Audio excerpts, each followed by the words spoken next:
what a fantastic race we've had today. Oh, and how? Well, we had a very early breakaway, didn't we? And that was caught. Then the peloton split, and then we had this trio that went off up the road, and they had a lot of belief, and so did we, Brian. Yeah, well, that was Connor Swift. He was the instigator of the original breakaway, and Bonamore came across as Connor Swift had a mechanical. You know, these three were hanging out in front. When I say hanging, they were hanging out the front for a long period of time. 36 seconds, 43 seconds, and it looked as if at one point they were going to go all the way to the finish. Yeah, and unfortunately, Frisson got himself a puncture at exactly the wrong time. He was the time trialist in the engine room within that group.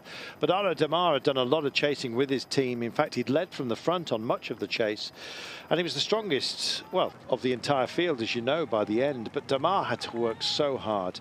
His back wheel was the one that Jesper Stuyven decided to chase onto. There was a few others that would have hoped. Jesper Philipsen was one of those, another quick man that got bitten by a very tough day. But the variation in the terrain and the way that Démare had actually just marshalled his thoughts, I guess, throughout the entire season.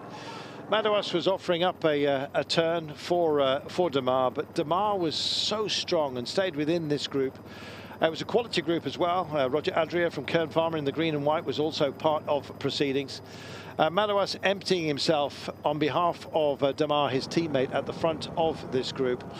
Adria decided that his best chance was to try and bridge up to the duo up front now that this man had Stefan Kung also was found himself with a little bit of trouble. And meanwhile, back at the chase, and Démare opened up.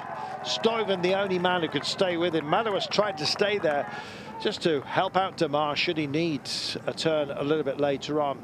But it was 2 by 2 they were coming home until the last 300 meters. Well, the final turn coming with about 750 to go. You see the car disappearing up at the head of the road. Even at this moment, I was wondering whether the break might actually make it all the way. Wasn't to be. De Wolf faded. Bonamore stayed with. And then it was Stuyven versus Démare. Opened it up with 300 to go and carried it all the way to the line. Turning podium places in the past in this race. Into the top step. Wonderful, cathartic moment for him after a difficult year, as you heard him say.